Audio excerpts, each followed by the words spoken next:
The CBS Radio Mystery Theater presents...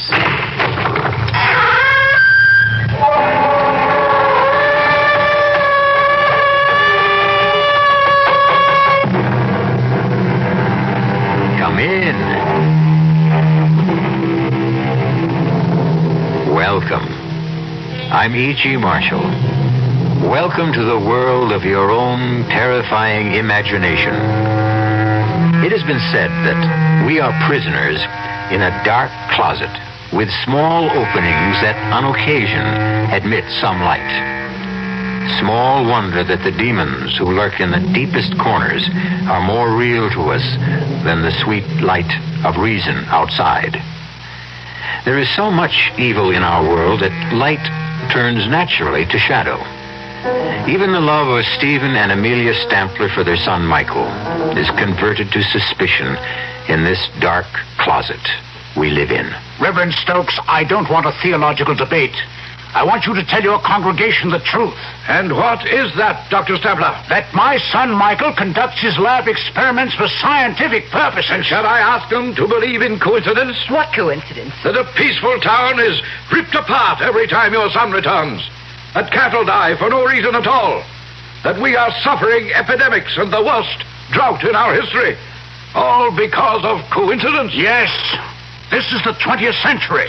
What else could it be? Ask your son, Dr. Stampler. Ask your son, Michael, if he's just doing lab experiments.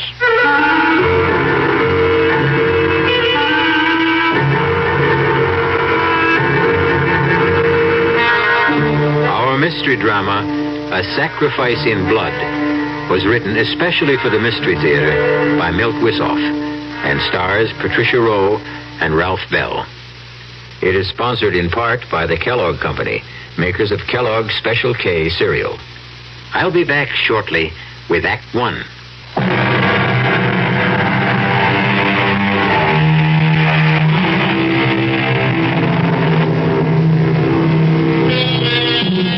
And now it is time to turn to the macabre and nightmare world where there is no shortage of blood. Our tale opens on a pleasant enough note in a fashionable restaurant where Dr. and Mrs. Stampler are celebrating a special occasion. But I promise you, it will end in true Gothic horror. Not another drop, Stephen. I've had my fill, and so have you. I suppose you're right, my dear, but this is really so special. One more dig and the Stamplers hang up their shovels. Oh, not really. But we'll be digging up flower beds and compost heaps instead of ancient grave sites. No regrets? None, my dear. We should have retired years ago. Then why not now? I mean, what can this one dig mean? Well, it will be a fitting climax to our career, Amelia. Perhaps the most significant find of our lifetime. Professor Sterulius agrees with me. The last excavations there indicate a pre-Toltec civilization existed that was not completely archaic. A highly sophisticated people. Who worship the devil. Well, why not? Most of us still do. Black masses are held in California. Covens of witches gather in New Mexico. Blood rites take place in the shadows of New York skyscrapers. Oh, nonsense. You've had too much wine. Oh, too much wine, I haven't had enough. Come, Amelia, let's toast the occasion. To a splendid find. To a safe return.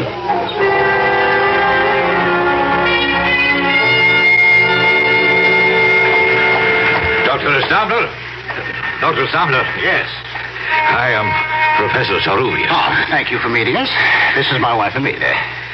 My great pleasure. It's very nice of you. Not at all. Oh, here, let me put your bags in, please. Will you get in? I can't tell you how I've looked forward to meeting you, Professor. Miguel, if you please. And I am honored by the opportunity of working with so eminent a scientist. And I would be delighted to have a nice hot bath and about 3 days of uninterrupted slumber. Oh, planes are almost as uncomfortable after 10 hours of flight as the small donkeys we rode to the Shenandoah site. The Toltecs have always been regarded as the earliest civilization in the Americas. The new finds at Acapulco may show one much heavier still. You really believe it was a civilization? Oh, most certainly. Not by our standards, perhaps, but certainly in its day. You shall have the opportunity to see for yourselves. We leave at 5 a.m. Monday morning. But that's 3 days away. Why the delay? There is much preparation, including the paperwork. You shall get some rest, and I will have the pleasure of acting as your host, if you will permit it. Of course. And forgive my impatience.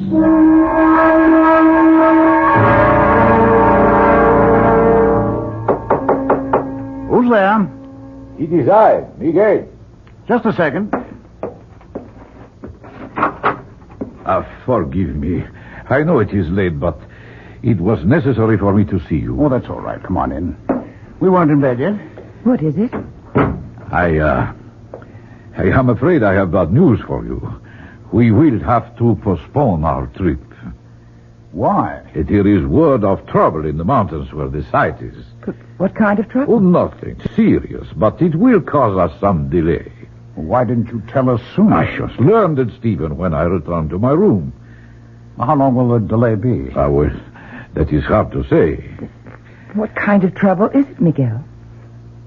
An Indian has been found. Murdered. It was a ritual killing. His skin has been removed. Oh, God. Well, we still get back to the basic question, Miguel. How long will we be delayed? Then you're still bent on going? Well, of course, Amelia. A native killing isn't going to stop me. I've encountered worse on other digs. Well, answer me, Miguel. Perhaps you should forget it, Stephen. Oh, come on, now, both of you. I'm not going to change my plans. If you insist, we will continue, but I must warn you, it will be difficult to assemble a crew. But not impossible. No, not impossible if we pay enough. There is always someone who will take a risk if the inducement is great enough. I guess you're right, Miguel. See what you can do. Then you'll go along with me? I wouldn't miss it for the world.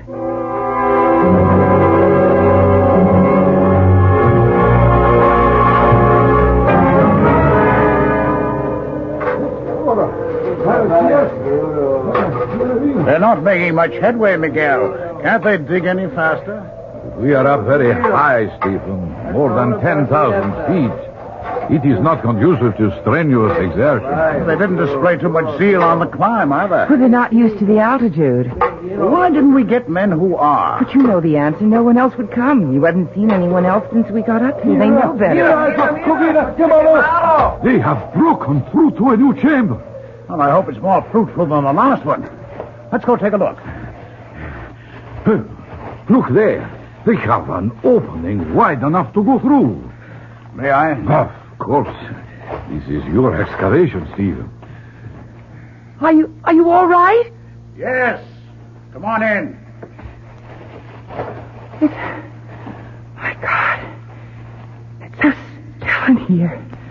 Even echoes die after thousands of years. We seem to be in the anteroom. I imagine the main chamber is just through those doors.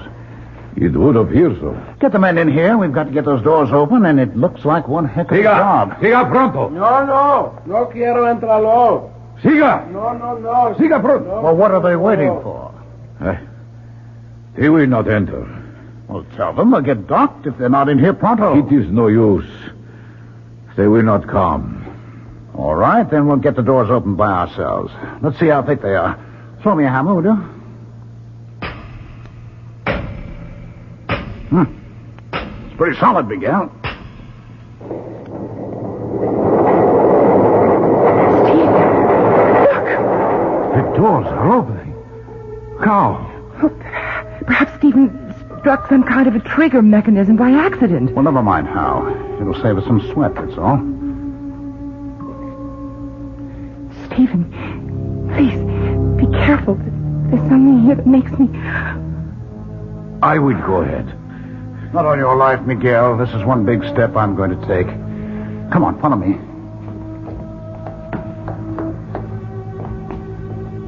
Good Lord. It's an enormous chamber. It's like a giant cathedral. Bring the lamps up. That door. It's cut in a single block. Oh, yes. It must weigh at least 10 tons. Look at the bas-reliefs on the walls. It is the devil that these people worshipped. Beautiful. Sinister, malevolent, but beautiful.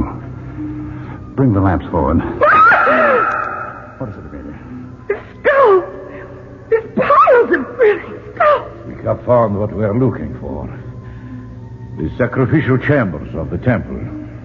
Yes, you're right, Miguel. Can you make out these inscriptions? I see, yes. They tell the story of the ritual. These were incense burners where human hearts smoked. The skulls piled at the base of that enormous slab of stone were sacrificed on that altar. What's that? Oh, Miguel just described it, my dear. The stone slab was the altar. No, I mean in the center of the altar. Probably the debris of centuries. I just saw something stir. It's a baby. Completely naked. On that cold stone. Oh, a poor child. Now. There now. Oh, he's lovely. He's so warm. Well, how could he be warm? It's so cold and damp in here. Well, he must have been left here a few minutes ago. Well, perhaps someone left him as a warning to us. Oh, but impossible. There is no other entrance beside the stone doors, not even windows. This was the sacrificial chamber of these ancient people. Well, then how, Miguel? I don't know. And I'm afraid the answer, if we ever find it, will not be pleasant. Well, at least whoever left him had sense enough to leave some protection. There's a woven mat on the altar. See? And that is one of the mysteries that troubles me. What are you saying, Miguel? The fabric the child is lying on. Examine it. Yes. Yes, I see what you mean. It was woven when the temple was new. When a bright star appears in the east and a child is born, there is a season of celebration. But when a child appears on a sacrificial slab of the temple of an ancient people who worship the devil, what will the season bring?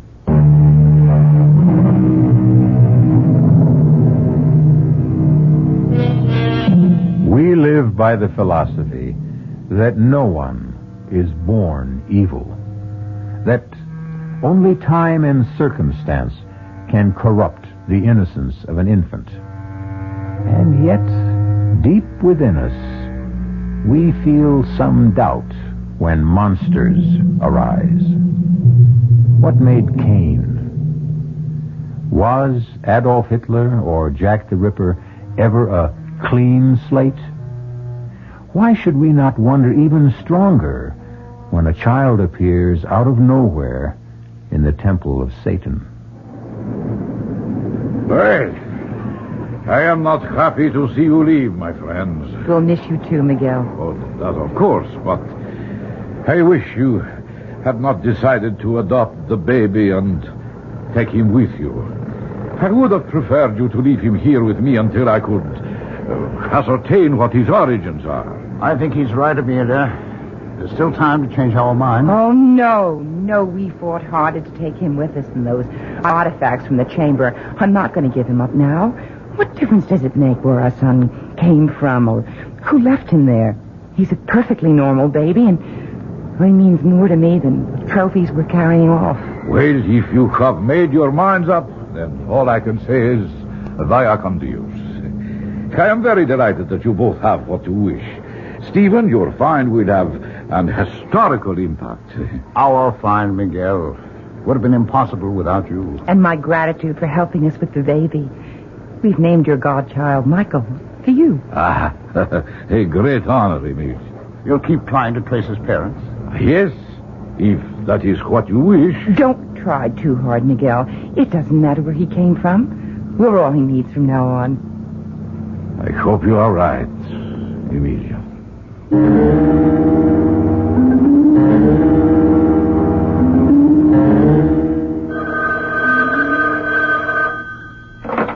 Stamper here.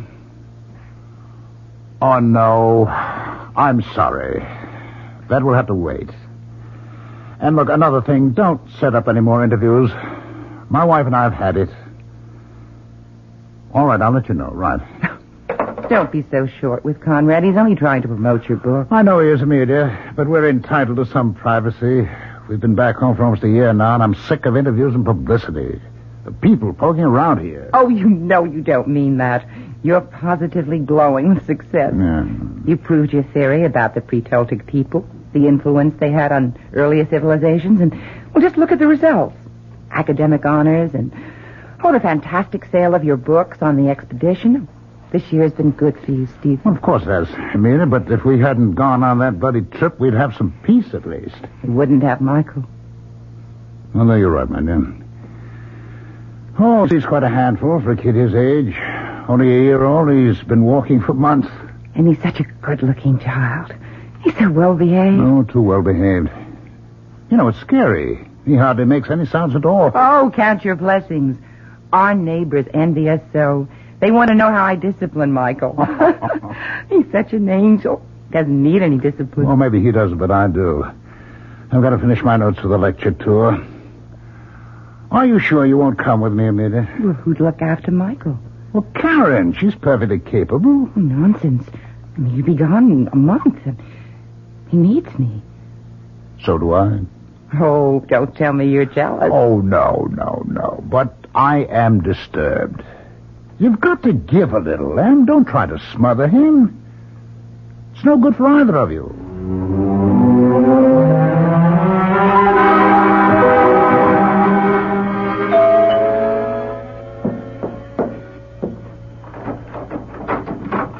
Stephen, well, I didn't expect you home so soon. It's Michael's birthday, so I thought I'd be early. I was taking a sentimental journey back through the years with Michael's birthday books. Here he is at 2. Yes, I remember. We took him to the zoo, and he was fascinated. Here he is a year ago. 5 years old, growing like a weed. Oh, that reminds me. What can I do to help with the festivities? Oh, nothing. Just relax. Where's Mike? Well, I sent him out to play. On his birthday? I don't understand. What's wrong, Amelia? Nothing. The party's off? No one's going to show up? Is that it? Oh, who cares? Well, you do for one. Why aren't they coming? Because we have stuffy neighbors with stuffy children. I just think it's time we moved.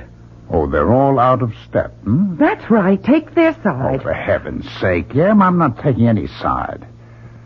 I just want to know... Well, he tears butterflies apart.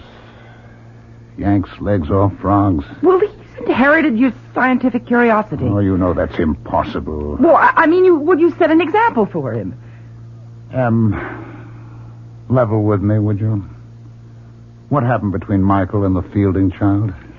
Nothing. I told you. All right, then you don't mind if I call them and straighten this out? You go ahead and call. You'll agree. It's a tempest in a teapot. I'd rather hear it from you, Em. Sarah? This is Stephen Stambler. Well, yes, I know. I read your note. Well, can you tell me why? Michael did what? Are you sure? I see. Yes, I know how you feel. And, thanks for being direct. Bye. Well? I just don't understand. Curiosity. It's simple, childish curiosity. Children try to discover the world around them. They smell, taste, feel. They hurt? Well, yes, sometimes they hurt. Not out of malice. Try to be honest, Em. How would you feel if you were Sarah Fielding? I hope I'd have the good sense to take things in stride. Would you? I can't believe it's you, Amelia. You've lost all sense of objectivity. And you've lost all sense of proportion. Are you trying to cast Michael as a monster? I'd like to understand him, but I think I need help. And so does he.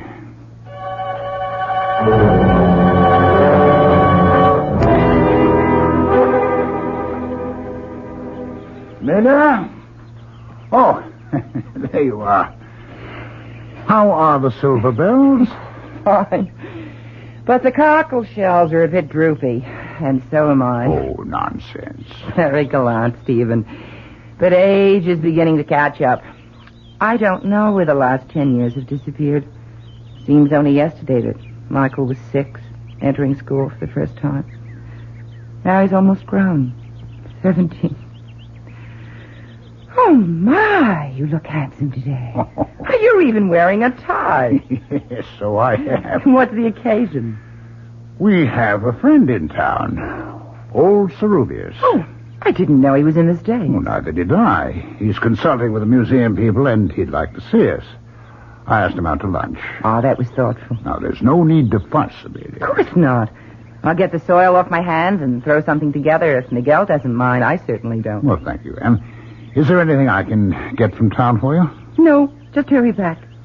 Ceruvius is dying to see Mike.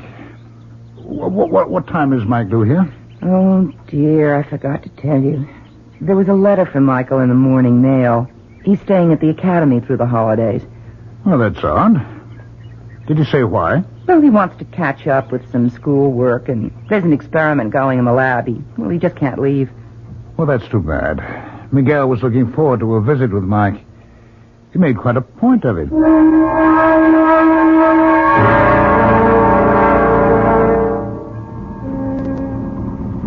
This is quite a machine. It sounds like my coffee grind.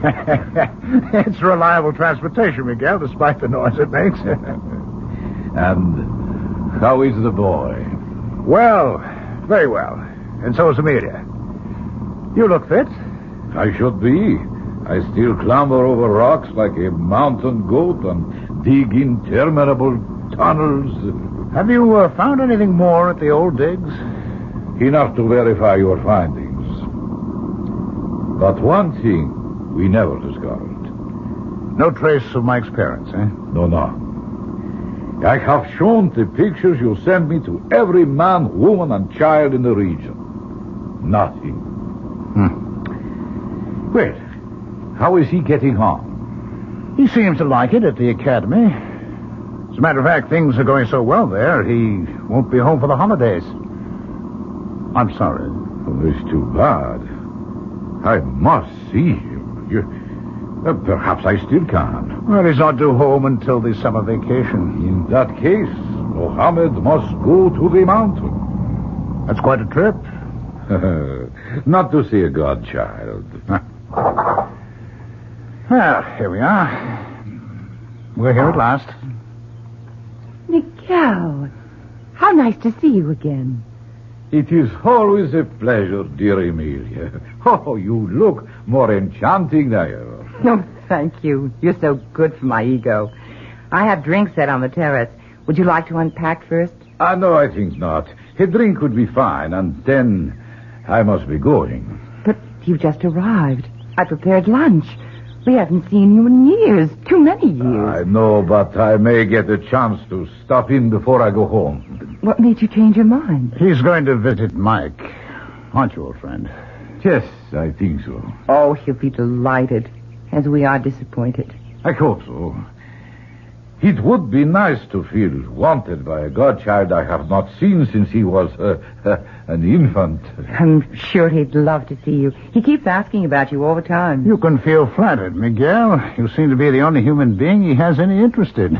Besides you and Emilia. Of course. That's a strange thing to say.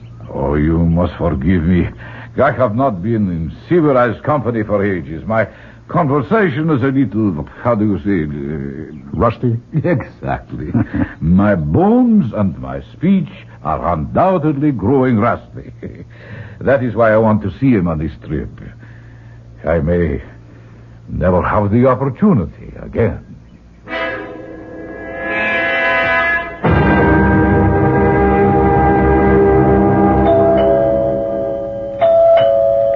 Could you get that, Stephen? I'm just finishing the shelf, dear. Very well.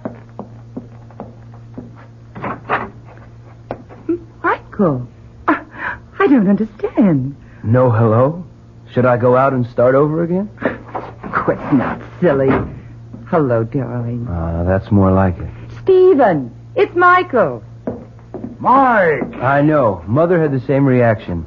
I just got through sooner than I thought I would, so I rushed home. Put your bags in your room, and I'll fix something to eat. You look well, Dad. Why shouldn't I? Leisure is good for the thinking classes. Oh, you look a bit drawn. Are they pushing you? No, I'm pushing myself. There's so much to do. What's new? Your godfather paid us a visit. He wanted to see you. Well, here I am. Well, you had to leave. Obviously, he didn't get to see you at the academy. No, I didn't even know he planned to make the trip. Oh, that's odd. He said he would go to the academy directly. We must have crossed paths. Oh, excuse me, Mike. Hello. Yes, this is Dr. Stephen Stamler. Would you mind reading it? What? Would you read that again, please? Oh, my God. What is it, dear? It's a wire from the academy. They found Cerubius. Found him? Yes. Miguel is dead.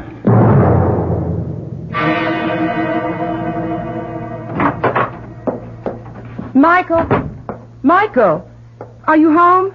He's out, Amelia. His car's gone. Strange. He seemed under the weather this morning. Well, he didn't want to attend the funeral. Oh, nonsense. He just wasn't feeling well. You still believe that act after all these years? You know, he's always avoided unpleasantness that way. Well, it was unpleasant, Stephen. An old friend to go that way. All right, Em. It's all over. What could have done it? You mean who, Em? No, I don't. Nothing human could have been responsible for Miguel's death. I wonder. You wonder what, Dad? Where did you come from, Michael? You startled me. I was in the garage. My fan belt's loose. I was tightening it. You should have come to the funeral. What for? I never saw Professor Cerubius. He was your godfather. You were his namesake. I wasn't feeling so hot anyway. I thought I was coming down with something. How do you feel now? Better, I think. You look healthy enough to me. Well, that doesn't mean a thing. I'll put the tea up, and then it's off to bed with you. She still thinks you're a child, Mike. I know. I want to talk to you, Dad. That's why I came home from school. All right, shoot. I really don't know what I want to do. I think I've had the academy. But you said you liked it there. You're doing well? I know, but I can't make the scene there anymore. Too much work? No, not really. I'm just not on to some of the stuff I've got to handle there. The creeps in Fairmount are still living in the 17th century. They'd have witch burning if the law didn't forbid it. What's that got to do with you? Well, some of my experiments have got them on the warpath. How about you were working in the physical sciences? Well, not exactly. I've been going beyond that. Like what? Well, for one thing, ESP. You've always felt I had it. Well, that's not considered supernatural today. Yeah, I know, but the townies think it is. Well, that's all the fuss. I think you should stay on. It never pays to bow down to ignorance. I'm glad you see it that way, Dad. Oh, but there's more, isn't there, huh? What do you know about my people? Where I come from? Not too much. How about Cerubius? Well, he thought he was onto something. He was on his way to talk to you about it. Too bad we missed each other. Did you? Well, of course. I told you I was on my way back here when I heard... That's not exactly what happened, Mike. He called me from the airport when he landed. What did he say? I don't know.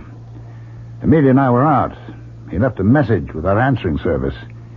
He said he was going right out to see you. That he had phoned ahead. I never heard from him. And that if anything happened, there was a letter that he was mailing to us. Well, then you did hear from him. By mail, at least. We never received the letter. Did you? Now you're accusing me of tampering with your mail? I'm only asking, Michael. Do you really think I saw Cerubius that night? Did you, Mike? You're as bad as the townspeople. What do you want to hear? A full confession? Oh, okay. I saw the old man. I killed him. Is that enough? Or do you want me to invent the gory details, too?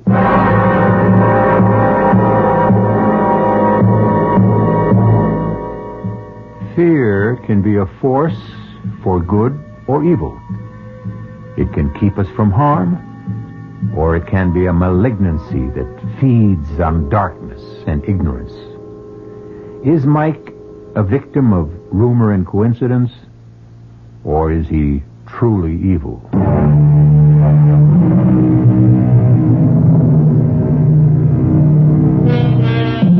There is a peculiar kind of fear we call courage that makes us go on when all we want to do is find peace and shelter. It makes men who fear heights climb mountains. Soldiers who detest war and suffering advance on bloody battlefields. Some call it pride rather than courage. Choose now. Retreat now and regret it, or go on with me to Act 3. Mark, I've just heard from the police. They're still running down leads on the murder of Cerubius, but they admit it seems hopeless. Too bad. Did you ever get the letter he said he mailed you? No, I don't know what could have happened. Neither do I. How are you doing in the workshop? I don't know. Thank God frogs are such fast breeders. I killed them off so fast. No results? Only with our neighbors. They seem to connect my frogs with everything bad that's happening. The Gilmore child comes down with meningitis, my frogs are responsible. The drought and the unusual heat, the salmonella outbreak, all part of my wicked machinations. How would you like to come out of retirement, both of you? What do you mean? I'd like to go back to the place you found me, to see if I can trace my origins. Maybe I'll find myself then. Well, I don't know, Mike. I just hadn't thought about it. Well, then don't. Let's just do it. Oh, Father! It's a gift from our loving neighbors. It's a brick. There's a note attached to it. Let me see that, Mike. This is your last warning. Leave, or we will send you back to the hell where you belong. They're not all clods after all. Someone has imagination and a gift of expression. This is no laughing matter, Mike. I'm going to find out who's responsible for this outrage.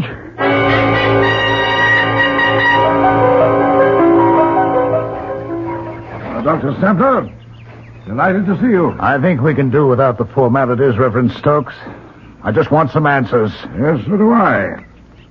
I haven't seen you in church for quite a while. You're very fortunate. I didn't attend last week. I don't think you'd care for my reaction to your sermon. Oh, then you don't believe in the presence of Satan? No, I don't.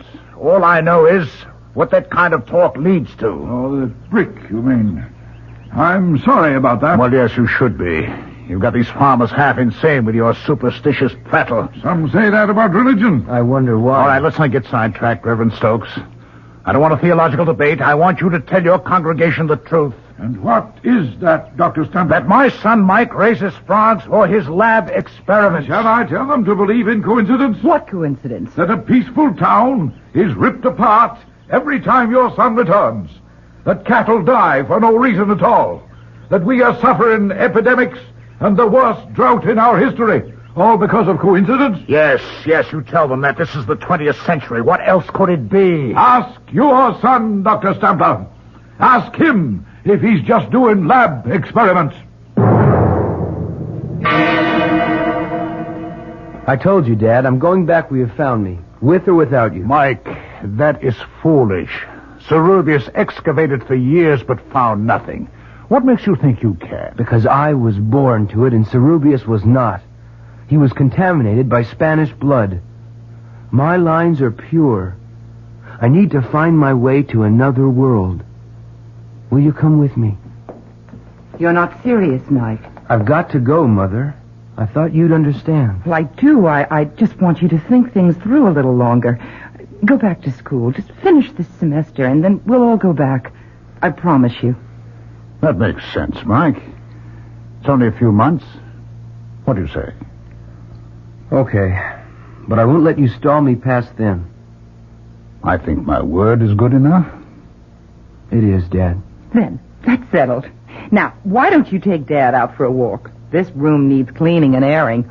Are you implying? Not at all. I'm stating it quite clearly. Either I clean this place now, or I'll send in some goats to keep you company tonight. Now, shoot. Okay, I'll go. How about the keys to the car? I thought we were going for a walk. Take a rain check. I'd like to drive into the city. I'll be my guest. Here. Just drive carefully. Don't worry. I'll be back for dinner. Can I give you a hand, Amelia? I don't think so, Stephen. My, this place is dusty. I'll empty the trash basket for you. Just dump things in the plastic bag. Don't you feed Mike, Amelia? Of course I do. Look at all these hamburger wrappings. Well, I think he feeds his frogs with them. Oh, no. What's wrong, Stephen? You're as white as a sheet. Yeah. This piece of paper. Well, what is it? It's part of an envelope, Amelia. The one that contained the letter Cerubius wrote to us. Oh, my God. But why didn't Mike... Destroy the letter? That's what I'm wondering, too. And I don't like the answer I get.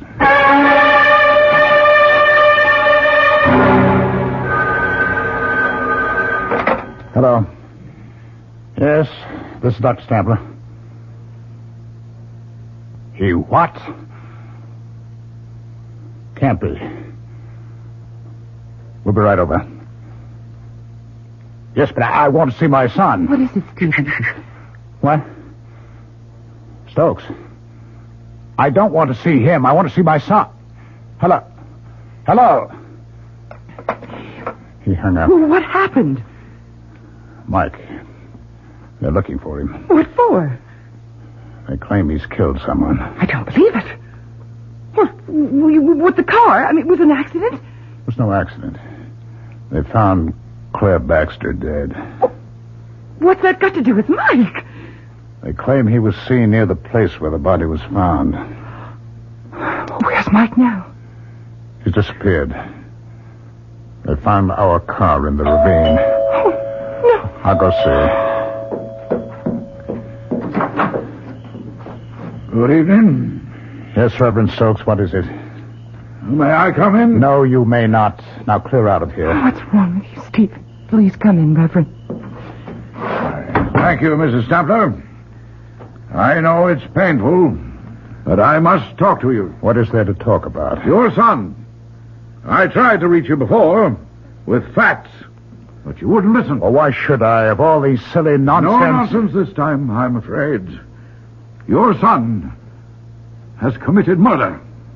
Just because he was seen near where the girl was found, I'll bet half the town could have been there. No one else in town would kill the way Claire was slaughtered. Please, I don't want to hear any more. And we just sit quietly and wait. For what? For your son to return. And then what? Then we'll do what must be done. You won't wait here. Now be sensible. There are men just beyond this door. I would prefer to do this as reasonably as possible. Do what? Just ask him a few questions, Mrs. Sampler. Now, please let me handle this. Or would you prefer mob violence Ask your questions, Stokes. Oh, I'm here. Run, Mike. Save yourself. Not yet. I've got a score to settle with old Nosy. Sit down, Michael. It's all over for you. For you, meddler. No, Asmodeus, your time has come. Asmodeus? Asmodeus, Satan, whatever you call yourself. Sit down and answer my questions. I've changed my mind. I'll answer your questions if you catch me. Stop him, Stephen. Please don't let him go. No, Amelia, don't worry. Stokes will never get him. Neither will that mob. He's on his way back. Back? Where? Where we found him, Amelia. In the sacrificial chamber. Zerubius said someday Mike would return.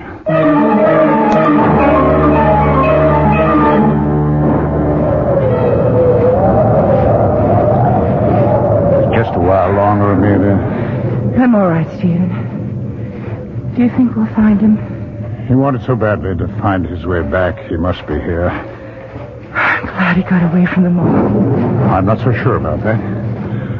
I pieced together Zerubius' letter from the scraps in the wastebasket. It explains a great deal.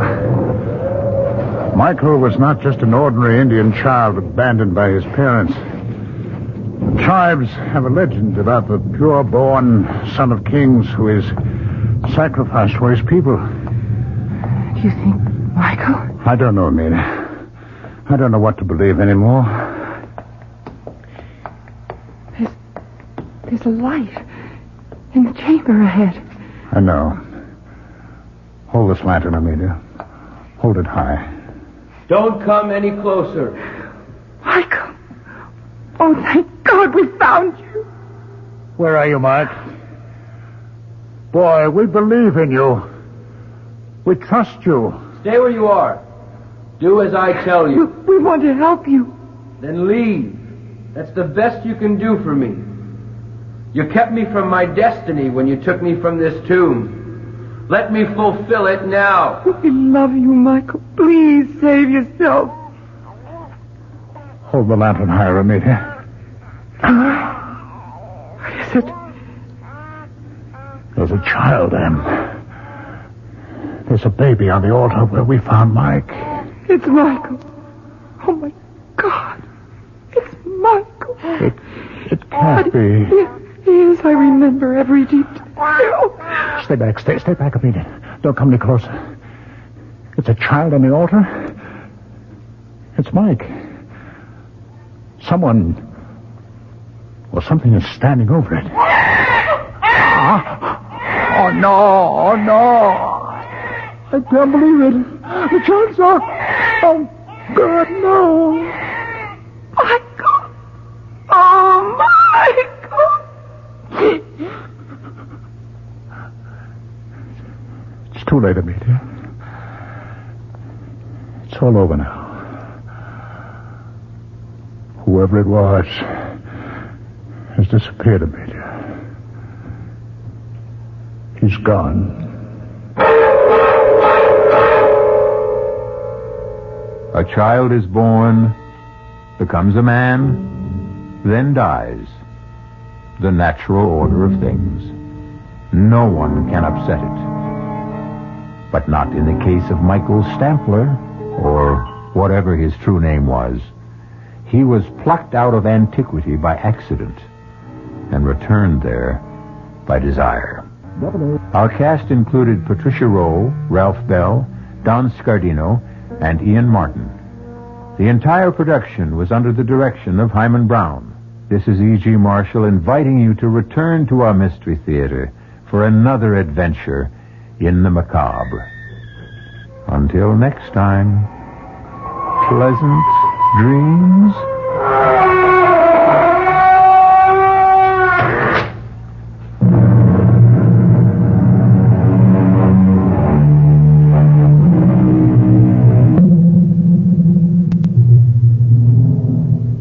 The preceding Mystery Theater program was furnished by the CBS Radio Network.